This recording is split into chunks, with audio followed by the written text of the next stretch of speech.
So our article begins by saying, sometimes one of the most important moments in a person's life is a meaningful conversation. Okay, and it could be a conversation that kind of changes the way they think or helps them to make a decision or helps them recover from a problem, something like that. Now there we use the word meaningful. It's an adjective and it's spelled M-E-A-N-I-N-G-F-U-L, meaningful. And it means full of meaning, and we usually use it to talk about things that are serious, important, or worthwhile. Okay? For example, you might think, this is one of the most meaningful decisions I'll ever have to make in my life. Oh. You know, what do I study at college? You know, do I say yes to this guy who's asked me to marry him? Right, sure. Big decisions. Should you have apple juice or orange juice Should for I breakfast? buy an Apple or a Microsoft computer? Wow, that's an easy one, actually. Okay. Anyways, these experiences, the experiences that we have as we live our lives, are especially valued by Dave Isay, or Isay. Isay? Let's say Isay. Isay. The creator of StoryCorps. So Dave Isay created this thing called StoryCorps. What is it? Well, it says he started the non-profit organization StoryCorps to encourage people, normal people like us and you, to honor those who matter to them by listening to their stories. Wow, so it's not so much about you, it's about the important people who've influenced your life. And listening to them and finding out what's happened in their lives. There's a lot of good wisdom from normal people, not just the good and the great. Not the presidents and so on, right? So this company is a non-profit organization. We use the adjective non-profit to talk about a company or organization that's main purpose is not to make money. Now they do make money and they do charge, but they need to do that to pay their employees, rent their buildings and so on. But this isn't their goal. They're not just trying to make big profits, okay? They're trying to often help people, accomplish purposes, and the money is just so that they can pay their staff to keep doing it. For example, this non-profit organization sends aid to children in poorer parts of the world. That's what the main money is for. Interesting. We often think of charities, groups like Greenpeace or Amnesty International as non-profits. Any extra money they have, they put right back into the company. It's not about getting rich. Well, this organization, StoryCorps, this non-profit, it says it records and shares the stories of Americans from all backgrounds and beliefs. So, of course, there will be some famous people, some rich people, but mostly normal people like you and I. And it tells the stories of their background.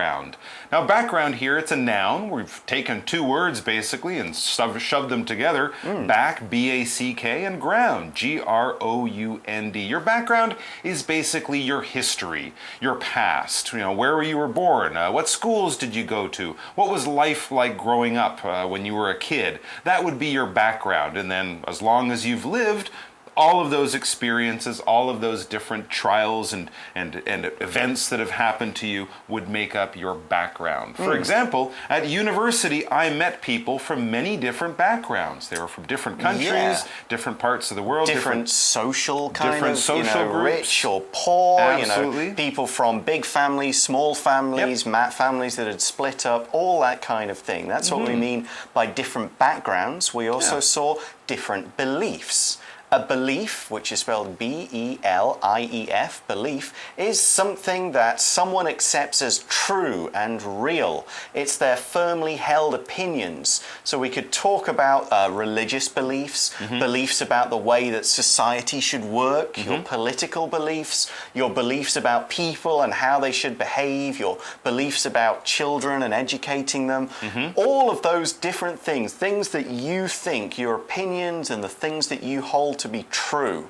For example, we could say, my experiences later in life force me to question some of my beliefs. You know, maybe I'd grown up thinking a certain way, but then after experiencing more of life, I thought, I'm not sure if that was completely right. Interesting. You know, maybe I should change the way I think because what I thought when I was young maybe isn't as true as I thought it was. Definitely. And as we do grow up, we have different experiences, go to different places, meet different people, and so our beliefs will often change. Well, it says the first StoryCorps booth opened its doors in New York's Grand Central Terminal in 2003, so quite a long time ago. They opened this booth. Now, what is a booth? A booth is basically a small room that might sit outside of a building, kind of an independent little room. We often think of a booth when you're talking about maybe somewhere you would go to have your picture taken. Yes. They have those machines, and you put some money in, there's a little curtain, you sit down, and then 3 pictures will be taken in a very short time. Well, that phone booth as well. A phone booth as well. Voting booth. You close the curtain, you make your vote. Or an information booth that you might find around a tourist area. It's almost like a small room. It might have a door in the back. There's a window in the front. Someone works inside. That's what we would call a booth. For example, the detective met with his secret contact in a booth in the corner of a restaurant. One of those tables with the little walls around it. That's almost like a little room inside another room. Okay, and this booth is at the Grand Central Terminal in New York City. Okay. The terminal is the end of a transportation route, like the last station on a line. For example, we've got the high-speed rail, the HSR in Taiwan. The 2 terminals are Nangang and Zuoying. Right, north and south. North. Yeah, you exactly. Can't go further than the terminal. They are the terminals, and we can also use the word terminal to mean the arrival and departure area at an airport. Like Terminal 1 and 2 at the airport in Taoyuan. So here, Grand Central is this big, huge railway terminal in New York where all these trains come into the city or leave the city. It's like an enormous railway station. Great place to visit if you go to New York.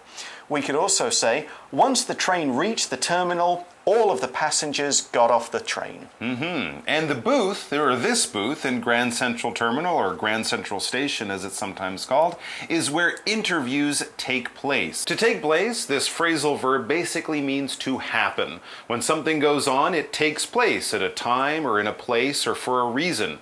So when we say the interviews take place there, that's where they happen. That's where the interviews will be done. The article continues and says interviews are usually held, that means kind of given, or talk, all the talking is done, by people who know and care for each other. Okay, they might be family or just casual friends. Now here the word casual is used to mean kind of just normal, regular friends, not necessarily people you have a deep or personal relationship with, but just a good friend, someone who can talk to you and will listen to you. So it doesn't matter who gives these interviews, it's just someone you know, someone who's not going to really judge you about the story, someone who's going to sit there and let you tell it. Interesting. And that you feel comfortable talking to. That's right. You don't want to tell all your secrets to a stranger. No. But it says trained workers guide each pair through their 40-minute discussion. So in order to keep the conversation interesting and to get the good stuff out, they will have trained workers, maybe people sort of like reporters or psychologists. People who are good at getting information out of people will be there to guide or to help you along with your discussion and make sure it's kind of interesting and some cool stuff comes out. What is a discussion? Well, this noun, first of all, it's spelled D-I-S-C-U-S-S-I-O-N. A discussion is a talk. It's a conversation between two people. You can have a discussion on the phone. You can even have a discussion by text message. But if you're talking to another person about a specific topic, usually you're trading ideas. You might be trading opinions. You might be even arguing or something like that. But you're sharing information. You're sharing communication back and forth. That is a discussion. For example, two friends had a discussion about whether they should move in together. So they talked about this topic. Good idea. The article then says, afterward, each person is given a copy of their interview, so they both get one. Okay. Here we use the word afterward, A-F-T-E-R-W-A-R-D. We can also say afterwards with the S, both are okay. And they mean at a later or future time, after something. Okay, for example, we could say the friends had dinner together and afterward they went to a tea house and continued talking, chatting, and having fun. So both of the people, the person who's telling the story and the person who's interviewing you, they both get a copy of this because it's kind of important to both of them. That's right. But another copy, the article tells us, goes to the American Folklife Center at the Library of Congress in Washington. Wow. So that even decades in the future, people from the past can be heard. That's pretty cool. What a cool idea. Congress, now this noun is spelled C-O-N-G-R-E-S-S. Notice there we have a capital C for Congress. A Congress can just be kind of a meeting of a lot of people when they're talking about an idea or making decisions. But Congress with a capital C is talking about the American Li-Fa-Yuan, basically the American elected government. So when people in the states vote for politicians, they go to Washington and they meet in Congress. Congress is generally separated into two houses, the House of Representatives, which has 300 or so people, and the Senate, which has 100, but altogether, these are the people who make the laws in America. And they also control a lot of the libraries and parks and stuff like that. Now, the article says, today, the group is responsible for the single largest collection of human voices ever recorded, which is pretty awesome. If you're responsible for something, we can use this phrase to show the results of someone's work. It can also be used to talk about your tasks or responsibilities. Here we're using the first meaning.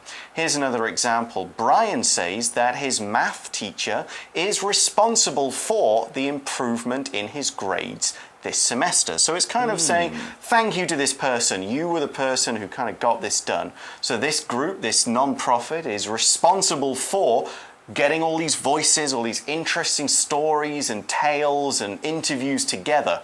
It's down to them, so good job, guys. We'll talk about them more tomorrow, find out some specific examples of stories. Right now, it's time for us to go to our For You Chat question.